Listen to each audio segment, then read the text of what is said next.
Բարև ձեզ, այսօր մեր տաղավարում է գործարար, ֆերմեր, ուժեղ Հայաստան կուսակցության անդամ Հարություն Մնացականյանը։ Պարոն Մնացականյան, բարև ձեզ։ Շնորհակալ եմ հրավեր ընդունելու համար։ Ես էլ եմ շնորհակալ հրավերի համար։ Մի կողմից իշխանությունը խոսում է, որ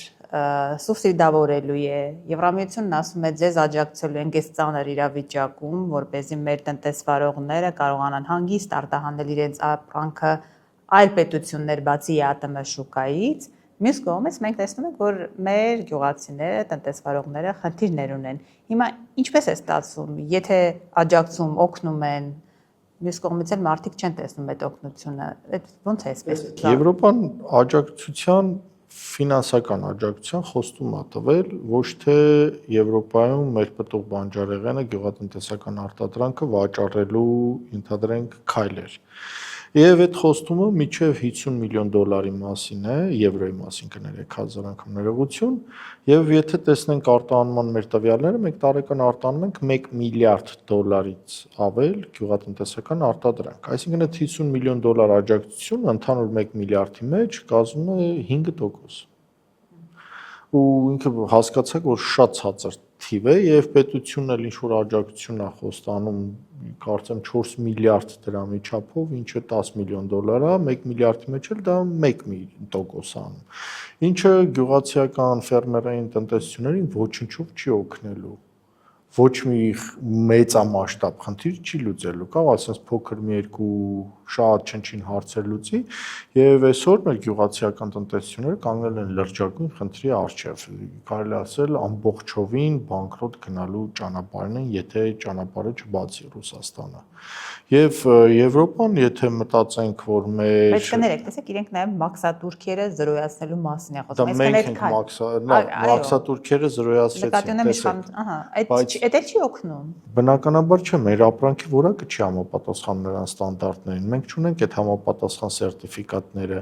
մենք չունենք բազմաթիվ ընթացակարգեր իրանից ենթադրում Եվրոպա արտանելի, ինչը մենք այս 8 տարի ոչինչ չենք արել։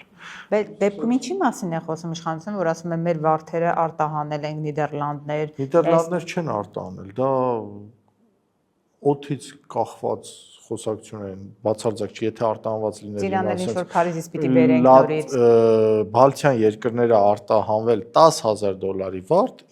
ինչը պետությունը այդ արտահանման հետ բացարձակ կապ չունի, տնտեսվարողը իր կապերով կարողացել է արտահանի եւ իշխանությունները այդ արտահանումը տեսնելով միանգամից սկսեցին ցենց աղավնիներ իջեցնել խաղաղության, եվրոպական շուկաներ բացել, բայց $10,000 ծաղիկը դա մի հարսանիքի ծաղիկ է, էլի շատ ցածր թիվ է, $60 միլիոն ծաղիկի ընդհանուր քանակի մեջ $10,000 պատկերացրեք, սկի 1% էլ չի անում, էլի շատ ցածր թիվ է ու Կներեք, ես ճիշտ հասկացա, այսինքն դա գործարարն է իր միջոցներով, իր կապերով իր միջոցներով պետությունը բացարձակ այդտեղ կապ չունի, չել ունեցել։ Ուղղակի այստեղ պետությունը ուրիշի ձեռքերով կարելի է ուրիշի կրակի վրա իր ձեռքերն է տաքացնում, ընդամենը դա է ու ես հաստատ կարող եմ ասել, պետությունը որևէ առնչություն չի ունեցել այդ ծաղկի արտահանման մեջ։ Ինչ վերաբերում է եվրոպական շուկայում, եթե եվրոպական Եմեն փորձի մեր ստանդարտից չհամապատասխանող գյուղմթերքը օգնի վաճառել Եվրոպայում, ես շատ ուրախ կլինեմ, բայց ես համոզված եմ, որ նա այդ քայլին չի գնալու։ Դե ինչ է ուրեմն լինելու, մի կողմից Ռուսաստանի սահմանափակումը, մի կողմից արդեն միրգը բանջարեղենը Հայաստանում է։ Իրականում մենք շատ ծանր վիճակի մեջ ենք այս պարագայում ու հա մի հետաքրքիր բան էլ ասեմ, այսօր կարծում եմ նախարարն ասում է գները չեն էժանացել, դա էլ է խաբկանք, որովհետև տնտեսվարող ով արտադրել է լոլիկ, այսօր այդ տնտեսվարողից լոլիկը 200-250 դրամով են վերցնում, բայց սուպերմարկետներում դա վաճառվում է բարձր գնով։ Ու այստեղ էլ մենք ունենք խնդիր, հասկանալու համար ինչի է այդ բարձր գնով վաճառում, երբ որ տնտեսվարողից վերցնում են 200-250 դրամով։ Ես էլ լոլիկի օրինակը բերեցի, այդպես բազմաթիվ գյուղմթերքներ ունենք, ինչը փաստացի այս վիճակում է։ Ու չի կարելի էլի նման մանիպուլյացիաներ անել, չի կարելի նման բան անել ու այդ իմիտացիան, որ ստեղծում են, թե ամեն ինչ օքեատեսե գները չի իջնում, դա կոնկրետ պրոֆեսիոնալ չի, դա նաև մարդկային չի։ Ու սա լուրջ խնդիր է։ Տնտեսվարողները, ջերմոցատերերը ինչու են լռում, եթե խնդիր կա, իրենք որևէ ձևով մեծ աղմուկ չկա հիմա։ հայկական մենտալիտետ կարելի ասել, որպես մենտալիտետ կարելի ներկայացնել, մեր տնտեսվարողները երբեք չեն խոսել։ Խոսել են ծայրահեղ վատագույն վիճակում, են էլ ծայրահեղ վատագույն դեպքում էլ հատուկ են մարդիկ։ Մեր տնտեսվարողները սովորեն շարժից փորձանքից հեռու արտահայտություն անելով ու շարժվել առաջ ու կապ չունի, որ իրանք հենց հիմա այդ շարժի փորձանքի մեջ են։ Բազմաթիվ ծաղիկ աճեցնողներ կան։ Իրենց եկամուտները հա, իրենց բերքը փչանում, իրենց եկամուտները գնում են, իրանք ձախողում են, իրենք բանան, բայց նորմալ են, ձեն չեն անում, որ վատամարդ չլինի։ Գուցե ակնկալիք կա ինչ-որ բաներ Բնականաբար ակնկալիք կա ինչ-որ բաներ խոստացել են որոշակի փոխհատուցում, բայց հայկական մենտալիտետը, ասիական կոպիտ ասած, դա մենտալի ինչքան էլ մենք խոսենք Եվրոպայի մասին, ես բազմիցս նման օրինակների ականատես եմ եղել, ես հիշում եմ թունակ քիմիկատների պարտանյութերի հետ կապված, երբ որ այդ թեման ահագին բարձրաձայնեցինք, խոսեցինք, երբ որ լրատվականները անցան գործի, այդ ներկրողներից ոչ մեկ չէր ուզում խոսել եթերով, ոչ ոք, ու չէին խոսում։ Ասում ենք ձեր համար են կարել էլի, գոնե եկեք եթերով խոսացեք, ձեր ապրանքնա չեն թողում մաքսազերծեք, էլի չէ, նույնը է այս վիճակը Հայաստանում է ու համատարած բոլոր տեղերում է, դες չեն սիրում խոսել, չեն սիրում բարձրաձայնել, չեն ուզում բարձրաձայնել, դե լավ է մարդ լինենք, շարժից փորձանքից հեռու ունենք այս վիճակը։ Բայց ամեն դեպքում հասկանանք իրավիճակը, գնալով սահմանափակում ունեցող ապրանքները Հայաստանից թիվը մեծանում է։ Ինչ կլինի, եթե օրինակ ընդհանուր ԵԱՏՄ շուկան փակվի մեզ համար, այսինքն բացարձակ Հայաստանից որևէ արտահանում չիրականացվի։ Նայեք, մեր ամենագլխավոր խնդիրներից մեկը սպիրտային խմիչքների արտադրությունը 100+ միլիոն շշով մենք սպիրտային խմիչքներ ենք արտանում ԵԱՏՄ երկրներ եւ վաճառում։ Եթե արգելվեց, մենք ուղղակի Եվրոպան ամենալավ ցանկության դեպքում էլ մեր սպիրտային խմիչքները չի ընդունելու։ Այնտեղ վաճառվելը գրեթե կարելի ասել անհնար է։ Երիկ չպետությունը այսքան տարիներ որևէ գործառույթ չի իրականացնել եվրոպական շուկայում առաջ մղելու։ Երկրորդ եվրոպական շուկայում շատ էժան են սպիրտային խմիչքները։ Իսպանիայում գինի կա, որը սովորական խմելու ջրից ավելի էժան է վաճառվում։ Այս խնդիրները կա ու պատկերացրեք մենք այդքան սպիրտային խմիչք Հայաստանում կուտակված ինչ պիտի անեն, չգիտեմ։ Դա թիվ 1 խնդիրն է։ Երկրորդ ջերմատնային տնտեսությունների աճեցված մշակաբույսերն են, որոնք անխափան մտնում էին ռուսական շուկա, հիմա եվրոպական շուկա, իրանք խնդիրներ ունենալու։ Ես թեկուզ մաքսազերծումը, տեսեք հասարակ օրինակ բերեմ, որ ասում են մաքսազերծումը կհանեն, մաքսատուրքերը կհանեն։ Ելակ է աճեցման համար սածիլը բերում են Հոլանդիայից։ Այդքան ճանապարհային ծախս, մաքսազերծման գումար, տրանսպորտային ծախս եւ փչացման գործակից եւ այլն կորուստները։ Այդ ելակը աճեցրեցիր, մի հատ էլ տրանսպորտային ծախսը ստանալու հանես այն երկիր, որից դու այդ սածիլը բերել ես, տրանսպորտային ծախսերը մենակ հաշվեք 5-6000 եվրոյից պակաս բեռնատարը չի տանում։ Պլյուս օրերի քանակը Ռուսաստան Երևանից Մոսկվա մտնում էր 3 օրում, մաքսիմում 4 օրում, Հոլանդիա կամ Ֆրանսիա մինիմում 9-10 օրում է մտնելու։ Այդ տուղ բանջարեղենը բնականաբար չի կարող այդքան ապրել, չի կարող այդ որակական հատկանիշները պահել։ Բոլոր տեսանկյուններից ինքը ռիսկ է։ Պլյուս Ամերիկա-Իրան պատերազմն է խոչընդոտել հարավային մասերում ենթադրենք մերձավոր արևելքի երկրներ արտանելու ունենք այս շատ վատ պատկերը։ Հիմա եթե չեմ սխալվում, այս տարին թեկուզ գնահատումը բավականին ուշացած բերքի առումով նաև ծիրանի այդ սեզոնն է։ Հիմա եթե ծիրանի խմբականակը հերթական չկարողանան արտանել ԵԱՏՄ, նույն ծիրանը, հայկական ծիրանը ստանդարտներին չի համապատասխանել եվրոպական շուկա։ Ինչու եմ սա ասում, որովհետև Փարիզ են ուղարկում։ Ես ժամանակին նախադեպ եղել է, ընկերներով փորձեցինք 3 տոննա ծիրան ոչնչացրեցին այնտեղ ու ոչնչացնելու համար վճար ենք վճարել։ Եթե այնտեղ գնա հայկական խանութների համար, գուցե Եվրոպան աշկ փակի, բայց Եվրոպայում հայկական խանութները այնքան քիչ է, որ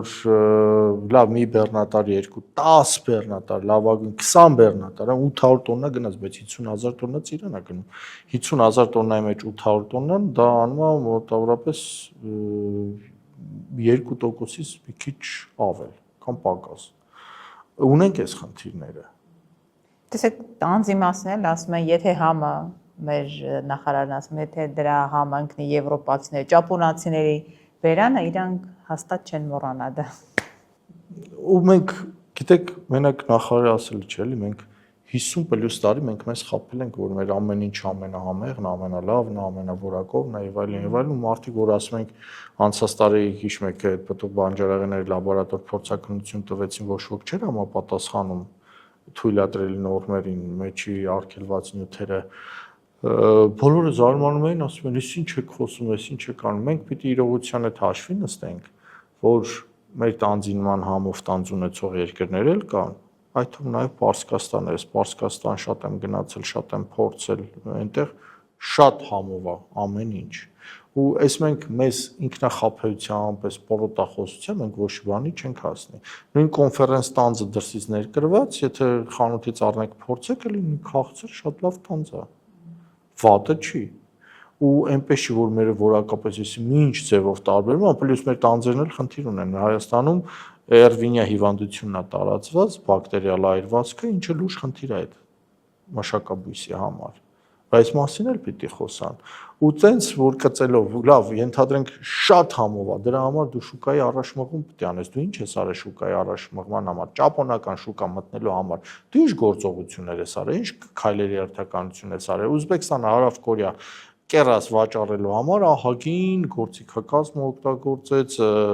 արժեշղթան փակեց, ամբողջ արտահանման ինչ անել տրանսպորտային օթային բեռնափոխադրման ծախսերը սուբսիդավորեց եւ այլն եւ այլն եւ այլն։ Հիմա այսօր ուզբեկական կերասը կորեական շուկայում վաճառվում է կիլոն 10 եվրո պլյուսով։ Մենք, մեր պետությունը, մեր իշխանությունը ինչ է արել որևէ տնտեսվարողի։ Ինչ քայլերի հաջորդականություն արել շուկայի դիվերսիֆիկացման համար, եթե ոչ ռուսական շուկայից ավելի մեծ կախվածության մեջ գցել է, որովհետև եթե տեսնեք միջև 18-ի ցուցանիշներ եւ այս վերջի տարիների ցուցանիշներ, կտեսնեք մենք ռուսական շուկայից ավելի մեծ կախվածության մեջ ենք եղել, քան եղել ենք։ Տեսեք, ինչ ասում իշխանությունը, ասում է ոչ թե խնդիրը հայ-ռուսական եւ ԵԱՏՄ շուկայի հետ է կապված, այլ խնդիրը մեր ստանդարտների մեջ է։ Մենք պետք է գնանք մեր ապրանքները ճիշտ ստանդարտների բերենք, հետո նոր արտանման 8 տարի էլ եմ այդ ասում։ Բա 8 տարի դուք ինչ եք անում։ Բա մենք բարձրացնում ենք։ Մենք ասում ենք մեր մշակաբույսերը ստանդարտին չի համապատասխանում, թունաքիմիկատները, տարբեր ծանր մետաղներ եւ այլն մեջը թույլատրելի նորմը գերազանցում է։ Հետագծելություն է պետք է բույսի աճեցման, որ հետագծելություն ունենաս, կիմանաս ենթադրենք այս ապրանքը ինչ որակ է, ինչ որակական հատկանիշ ունի եւ կվաճառվի ինչ որ X երկրում, թե չի վաճառվի։ Դուք ոչ մի բան չեք արել, վերահսկողություն չեք արել։ ՍԱՏՄ բարձի թողի վիճակում է թողել ամբողջ ոլորտը, ով ինչ պարտանյութ ուզի, ինչքան ուզի տալիս է, ով ինչ թունաքիմիկատ ուզի, ինչքան ուզի տալիս է։ Ցանկացած ոք դուք կարող եք լինելով Երևանի բնակիչ չունենալ հող, մտնեք թունաքիմիկատների խանութ, առնեք ձեր նախընտրած թունաքիմիկատը ձեր նախընտրելի չափականակով։ Ու ոչ ոք չի հարցնելու եղբայր կամ քույրես դու ինչ գործ ունես, ինչ ես անում, ինչ ես աճեցնելու, ինչի մեջ ես օգտագործելու։ Բայց եթե դու այդ ոչ մի բանը չես օգտագործում, դու նույնիսկ կենթանիների հիվանդության վերահսկողություն ճիշտ չես կարողանում իրականացնել, ճիշտ կարանտին չես իրականացնում, մենք ունեցանք այսքան խոզերի անկում, խոշոր եղջերավոր անասունների անկում, այսօր խոշոր եղջերավոր անասունների գինը կիլոգրամի 3400-ից դառել է 4200 դրամ, 800 դրամ ավելացել է, ինչի մասին ես խոսում։ Բան էր, բայց քո գործառույթը դա էր, դու հետո էլ չես անելու։ Այսինքն եկեք հասկանանք, այդ շղթայի մեջ իշխանության, կառավարության ավելի ճիշտ դերակատարումը որը պետք է լինի։ Եթե ինքը ասում է, ինքը պետք է տնտեսվարող ստանդարտներին հավատ, դա ինչ պետք է լինի։ Բացառապես պետական գործառույթ է, սովորական ֆերմերը, սովորական, գիտեք, Եվրոպայում բան է, տենց բոլոր ֆերմերները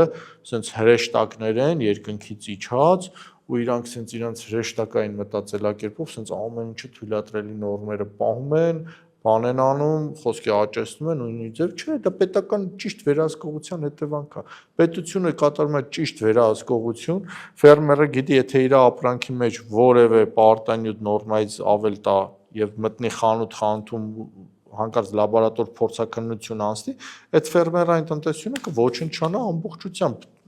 Պապական կընկնեն պարտքերի տակ, այնքան տուգանքներ, այնքան կմուծեն, այնքան հոդվածների տակ կընկնեն։ Բայց Հայաստանում էլ է այդ մեխանիզմը պետք։ Հայաստանում է պետք, որ ֆերմերը նաև հասկանա ինքը ինչ է աճեցնում, ինչ տեսակ է անճեսնում։ Ֆերմերը չգիտի, ենթադրենք, որ մշակաբույսի որսոր, օրինակ ծիրանի օրինակը բերեմ,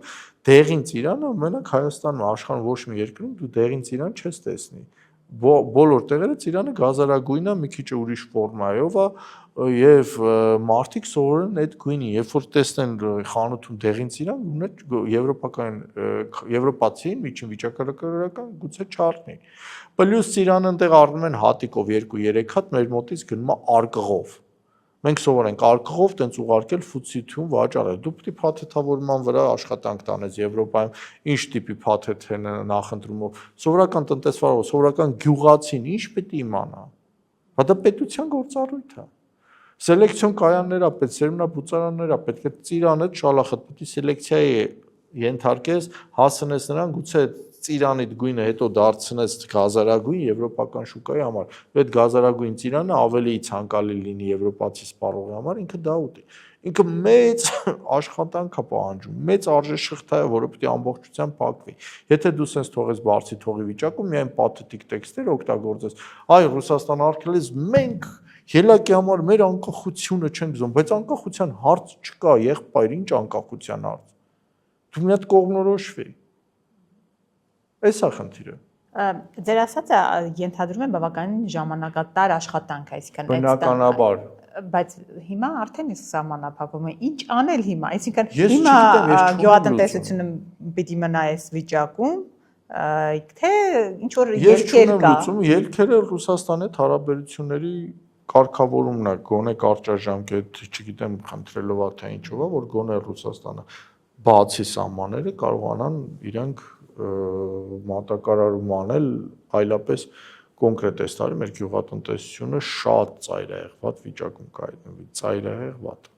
Մենք խոսում ենք մի կողմից այդ ստանդարտների մասին, մյուս կողմից լավ, ենթադրենք մենք այդ երկրները գնում ենք, գրավում ենք մեր մրգով բանջարեղենով, բայց գոյությունն է լոգիստիկ խնդիր, այսինքն Հենց լոգիստիկայից քիչ առաջ խոսեցի, Չէ, ես ուզում եմ նաև խոսենք, որ շատ են նախընտրակաշրջանում, շատ են այդ մասին խոսում, կար սախալքալակ այդ երկաթգծի հետ կապված կամ չգիտեմ, այլ երկաթգծով տանել բերել։ Մի խոսքով դրանք ինչ որ ռեալ բան է։ Գյուղմթերքի հետ կապված երկաթգիծը ով լսի կծիծաղա, էլի գյուղմթերքը կարճ ապրող ապրանքատեսակ է, իր կյանքը կարճ է, իրան պետքա բեռնատար։ Բեռնատարի համար դու պետք է ունենաս լոգիստիկ բոլոր հնարավորությունները։ Պիտի քո բեռնատարները նաև եվրոպական, մենք այնքան Եվրոպա չենք արտահանել, տիր համակարգին միացած չեն ու բազմաթիվ այլ խնդիրներ կան, որոնք պիտի ընդհանուր ստանդարտացվեն։ Պլյուս այդ 10 օր ժամանակը բեռնափոխադրման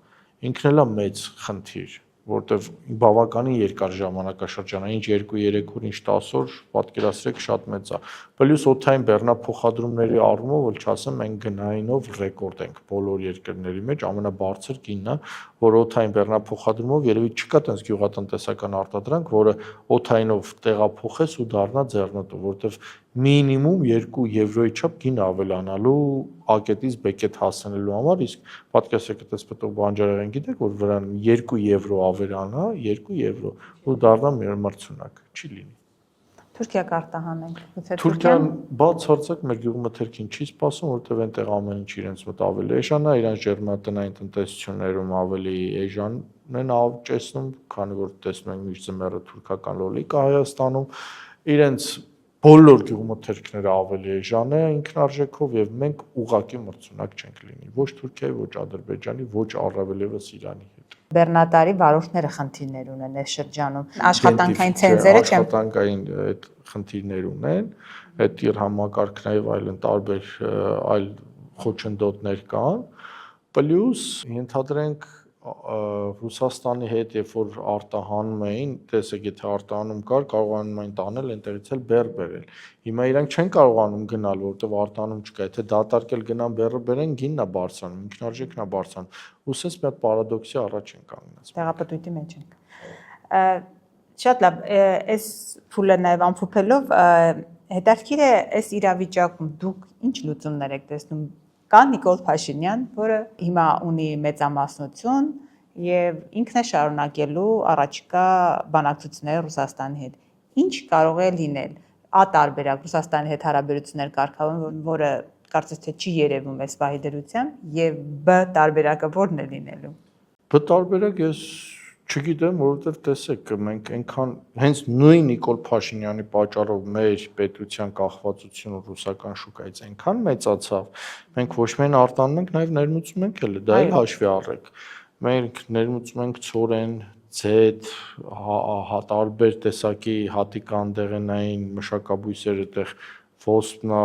հնդկաձավարնա, սիսեռնա, պլյուս գազը ամենակարևորը, եթե ինքը հարաբերությունները չկարողացավ կարգավորել Ռուսաստանի հետ, մենք մի խնդիր չենք ունենում, մենք ունենում ենք խնդիրներից այս մի հատ մեծ բուկետ, որը չեմ պատկերացնում ինչ կարելի է անել։ Մենք խոսեցինք արտահանման հետ կապված, բայց հիշեցրեցի գազը, որի մասին վերջին օրերին շատ են խոսում, որ հնարավոր է այս լարվածությունը հանգեցնի նաև գազի գնի բարձրացմանը։ Սա ինչ հարված կլինի Հայաստան տնտեսության համար։ Սա կոնկրետ մեր ջերմատնային տնտեսությունը կարելի ասել ամբողջապես կթաղի բարձր գազի գինը, որովհետև ջերմատնային տնտեսություններում մշակաբույսի ինքնարժեքի մոտ 70%-ը գոյանում է վառելիքի ծախսից։ Երբ որ գազի գինն էլ այդքան բարձրացավ, ուղղակի բացարձակ աննպատակահարմար է դառնում ջերմատնային տնտեսություն աշխատացնելը կամ գործարկելը կամ այդ բիզնեսով զբաղվելը։ Պլյուս ամեն ինչն է թանկանալու, ինչը բերելու է շղթայական ռեակցիա ու մուլտիպլիկատիվ էֆեկտն էլ։ Պլյուս մի բան էլ հաշվի առեք, մենք ինչքան վերարտանումներ ենք անում Ռուսաստանից բերում ենք այլ երկրից բերում ենք Ռուսաստան, ու այս ամբողջը որ փակվում է, այսօր sense վերջի տարիները որ մի քիչ տնտեսական աճ գրանցվեց, բան sense ողջավորված մեր կառավարություն ներկայացնում էր, եւ այդ ամեն ինչը sense միանգամից փլուզվում է։ Մի խոսքով լավ բան չի կարելի սպասել, եթե լարվածությունը Ռուսաստանի հետ մեծանա։ Չէ, բնականաբար չի կարելի սպասել ու հնարավորինս շուտ այդ հարաբերությունները պիտի կարգավորեն։ Կարծում եք Փաշինյանի Չգիտեմ, ես Փաշինյանի հետ կապված ոչ մի հույս չեմ կապում, ես Փաշինյանի պատերազմը տեսել եմ, 3 պատերազմ որ բերել է ու մեզ էլ ասում է երրագլուխ, չէ, պատերազմի կուսակցություն։ 3 պատերազմի ինքն է բերել, երրագլուխը մենք ենք։ Աբսուրդ է, էլի։ Ու իր adekvatությունը իր խոսույթը ինձ մեղմ ասած դրական հույսեր չեն տալիս։ Դե միջ ընտրությունները ասում էր երրագլուխ ռեշներ, գլխատելու եմ, բայց հիմա նաև ընտրությունից հետո էլ է խոսում։ Դե հիմա այս ֆոնին տեսեք, ինչքան իրավիճակը վատանում է, այնքան պիտի ինքը մեղավորներ թշնամիներ գտնի ցույց տա, որ ինքը հանրության վրա ազդում է հիմնականում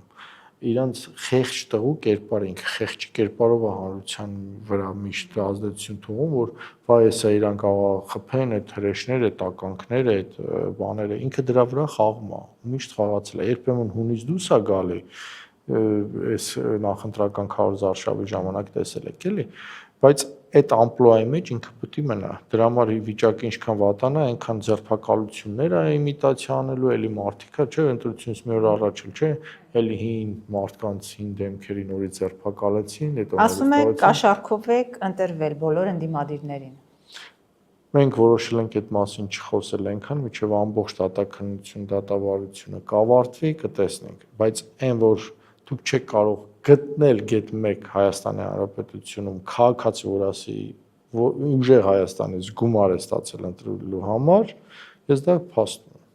Չկա նման բան, այդ ամեն ինչը սարքեցին այդ ձայնագրությունները մոնտաժելով բանով, որ այդ իմիտացիան ստեղծեն, որ պետք լիներ մեր կուսակցության ընտրապայքարից անեն, կամ որ պետք լիներ կամ ընդհանուր ֆոն ստեղծեն, որ մենք ահա եկել ենք տենց էլի ինչ որ մեկի պատվեր կատարելու, զուտ է դա պատճառը։ Նարեկ Կարապետյանը խորհրդարան գնալու հանգամանքը պայմանավորում էր նաև ԲՀԿ-ի հետ կապված իրավիճակի հանգուցալուծմամբ։ Երեկ կենտրոնական ընտրական հանձնաժողովը որոշեց, որ ԲՀԿ-ն ըստ հրապարակված վերջնական արդյունքների չի անցնում խորհրդարան։ Ինչ եք որոշել։ Մենք սպասում ենք սահմանադրական դատարանի վերջնական որոշում, որից հետո տեսեք, որ տարբերակ ընտրեն, ցավոտ է։ Թե մանդատ վերցնելը, թե մանդատից հրաժարվելը, երկու կողմ ունեն իրենց եւ դրական եւ բացասական կողմերը։ Հստակ կկայացվի քաղաքական որոշում, հստակ պրագմատիկ հաշվարկ կարվի, թե դիլեմայի մեջ որ տարբերակը ավելի ձեռնտու կլինի քաղաքական դաշտում, ընդհանրապես ընտրապայքարի մեջ եւ այդ տարբերակով կշարժվեն։ Հիմա տարբերակ դեռևս որոշված չէ։ Այս բանում կուսակցությունը դեռ հստակ որոշում չկա։ Այո։ Ինչու բարդվեց ընդդիմությունը, հավաքական ընդդիմությունը։ Բազմաթիվ գործոններ կան, այդ թվում Նիկոլի այս կերպարի ձևավորումը պլյուս ամբողջ պետական ռեսուրսը, պետական ապարատը ներդնելը, պլյուս նախընտրական այս կաշառքները թոշակի բարձրացման տեսքով, բժշկական ապահովագրության տեսքով եւ այլն, պլյուս մեր վրա այդքան այդ ընտրակաշառքի թեմաներ բարթել, տարբեր աշխարհի բոլոր հնարավոր ու անհնարին մեղքերի բարթումը մեր վրա, որը հանրային հեռուստաընկերությունով այդ ամեն ինչը աշխատեցրեց, պլյուս վարչական ռեսուրսը իր գործը կրկին անգամ արեց։ Արդյունքը ունեցանք այս, բայց այն որ նախորդ ընտրությունից էլի բավականին քիչ ձայն է հավաքել տոկոսայինով, դա էլ պետք է ընդունենք որպես փաստ։ Եվ վերջում ձեզ անդադ ասում են, դուք պատրաստ եք փողոցային պայքարի նաև։ Մենք պատրաստ ենք պայքարի, օրինական պայքարի բոլոր ձևերին։ Պատրաստ ենք ու ցանկացած ժամանակ արդեն ժամանակն է ցույց տալու, իրադրությունն է թելադրելու, որ տարբերակով ոնց գնանք եւ ինչպես հասնենք հաղթանակի։ Դա Այսինքն եթե նույնիսկ մանդատները վերցնեք, դա չի բացառելու փողոցը։ Բնականաբար մեկը մյուսին չի բացառում։ Բացարձակ չի բացում, դա նույնիսկ կարա մեկը մյուսին լրացնի։ Բացարձակ չեն խանգարում մեկը մյուսին եւ այդ տարբերակով կփորձվի արդեն քաղաքական ճիշտ որոշումով, ժամանակային ճիշտ մտածելակերպով, ճիշտ քայլերով կփորձենք շարժվել առաջ։ Շնորհակալ եմ։ Ես էլ եմ շնորհակալ։